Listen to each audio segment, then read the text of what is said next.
जय जिनेन्द्र। जैन सोल इस मेरी चैनल पे आप हमारे वीडियो देखने के पश्चात लाइक करें,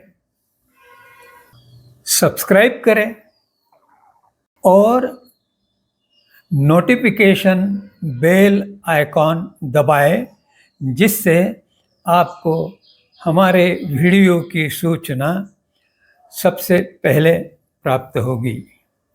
और आप हमें हमारे वीडियो के नीचे दिए गए पेज पर भी फॉलो कर सकते हैं। जय जिनेन्द्र। प्रेरणा कथाओं के संबंध में कई बातें महत्वपूर्ण है। आज उनमें से कुछ बातों पर विचार करेंगे। पाश्चिमात्य देश आजकल क्वालिटी टाइम इस संकल्पना का बहुत उछल-कूद करके प्रचार कर रहे हैं। हर जगह क्वालिटी टाइम, काम के स्थान पर क्वालिटी टाइम, पत्नी के या पति के साथ क्वालिटी टाइम, बच्चों के साथ क्वालिटी टाइम या माता पिता के साथ क्वालिटी टाइम। वास्तव में यह विधा भारत देश में पारिवारिक पद्धति में पूर्णतः समाविष्ट थी।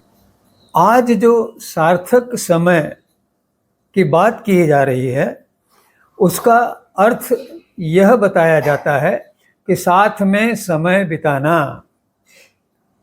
परंतु क्या केवल साथ में बैठे रहना, या कोई टीवी देख रहा है, कोई मोबाइल पे अपना काम कर रहा है, कोई कंप्यूटर पे अपना काम कर रहा है और सारे एक ही कमरे में बैठे, तो क्या उसे साथ में समय बिताना कहा जाएगा? नहीं। साथ में समय बिताना इसका अर्थ है आपस में बातचीत करना। विशेषतः जब बच्चों के संबंध में ये बात आती है, तो उसमें बच्चों की बात ध्यानपूर्वक और शांतता से पूर्ण रूप से सुनना, यह बहुत अधिक महत्वपूर्ण है। क्योंकि बच्चा अपनी सब बातें दिल खोल के बताना चाहता है और इसलिए उसको यह माध्यम मिलना आवश्यक है कि वह अपनी बात किसी को कह सके। और जब यह बात सुनने के पश्चात कुछ ऐसा अनुभव होता है कि या तो बच्चे को कुछ पीड़ा है, या कुछ असुविधा है, या उसमें बहुत उत्साह है, या उसको किसी बात में बहुत अधिक रुचि है, तो इस आधार पे माता पिता उसका चारित्र निर्माण कर सकते हैं, उसे अच्छी बातों के लिए प्रोत्साहन दे सकते हैं, उसे खेल खेलने के लिए प्रवृत्त कर सकते हैं और उसके अभ्यास में भी सहायता कर सकते हैं, सहयोग कर सकते हैं। और वैसे वर्तमान में माता या पिता या दोनों को बच्चों के अध्ययन के संबंध में बहुत कुछ करना पड़ता है, क्योंकि जो वास्तविक शिक्षा पद्धति और अध्यापन कार्य किया जा रहा है, वह शिक्षा के लिए पर्याप्त नहीं है। इसलिए सार्थक समय बिताना यह बहुत महत्वपूर्ण हो गया है।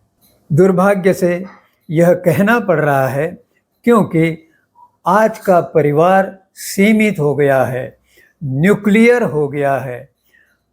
पति पत्नी और फिर उनके बच्चे, इसमें ही सिमट गया है।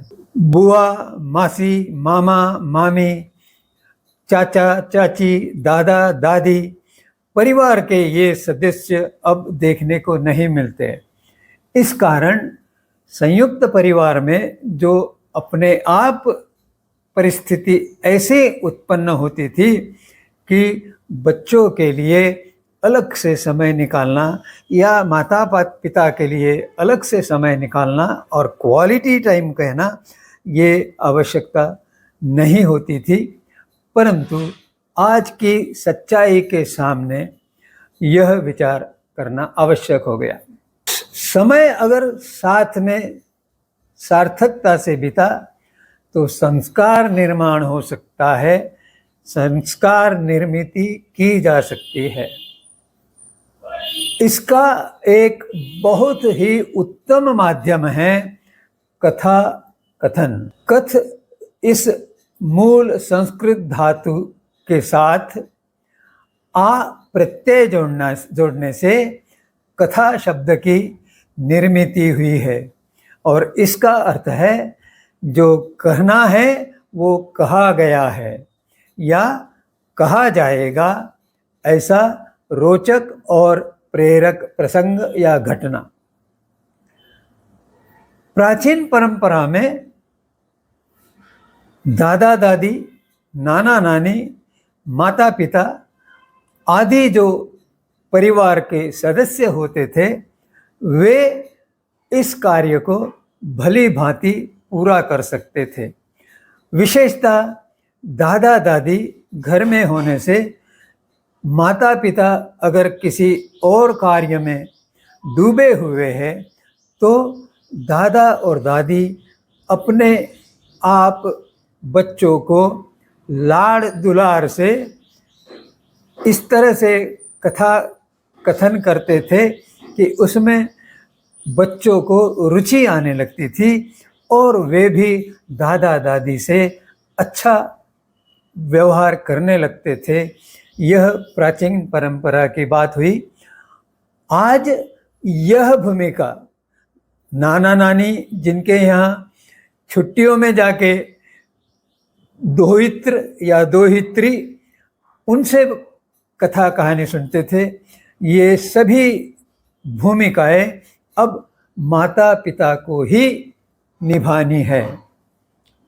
परंतु वे अपने आप को इस दृष्टि से तैयार नहीं कर पाते।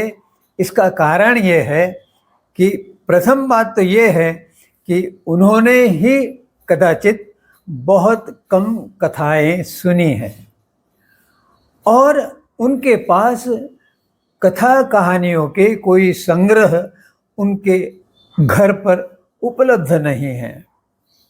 उन्हें शायद यह तो पता है कि रामायण, महाभारत, पंचतंत्र, हितोपदेश इस जैसे साहित्य से बहुत ही कथाओं का उनको संग्रह मिल सकता है। परंतु महत्व की बात यह है कि उन्हें इसके लिए अपने आप को तैयार करना पड़ेगा और संस्कार निर्माण के लिए साथ ही में एक साथ भोजन, आपस में बातचीत द्वारा विचारों का आदान प्रदान ये आवश्यक है। दूरदर्शन या मोबाइल इनके माध्यम से कथाएं या व्यंग चित्र मालिकाएं बताई जा सकती है, देखी जा सकती है, लेकिन वे माध्यम जीवित नहीं है, उनमें जीवंतता नहीं है। जीवंतता किस बात से प्रमाणित होती है? अगर किसी बात को सुनने वाले ने प्रतिसाद दिया तो वह जीवंतता का उदाहरण है। और यह बात, यह स्थिति केवल प्रत्यक्ष आपस में एक साथ भोजन करते हुए, आपस में बातचीत करते हुए, अर्थात बात सुनते हुए और बताते हुए और विचारों का आदान प्रदान प्रत्यक्ष करते हुए ही जीवित लगती है। उस जीवंतता का अनुभव या अनुभूति तभी होता है जब बातचीत में लेन देन होता है, आदान प्रदान होता है, सुनी जाती है और कही जाती है, तब जाके जो व्यक्ति पर प्रभाव पड़ता है वह संस्कार निर्मिति में सहायक होता है। यहाँ एक बात बता दूं, केवल बच्चों पर ही संस्कार होते हैं ऐसा नहीं है। बच्चों के माध्यम से माता पिता में भी नए संस्कार गढ़े जा सकते हैं। इस बात का अनुभव अगर कोई माता पिता बच्चों के लिए कथा कथन के दृष्टि से तैयारी करे, तब जाके उन्हें स्वयं अनुभूति होगी। कथा कथन में कई कठिनाइयाँ आती है, जैसे कथाएं ज्ञात ही नहीं हैं, या जो ज्ञात है कथा है वे हमारे परिवेश के अर्थात भारतीय संस्कृति के अनुकूल नहीं है। इस कारण हमारा व्यवहार और कथानक में से निकली हुई बात इसमें संगति नहीं बैठती। इसलिए कथाएं अपने संस्कारों से, अपने परिवेश से, हमारी संस्कृति के वातावरण से और संग्रह से तभी वो कथाएं कहनी चाहिए, तभी वे उपयुक्त और संस्कार के लिए सही हो सकती है।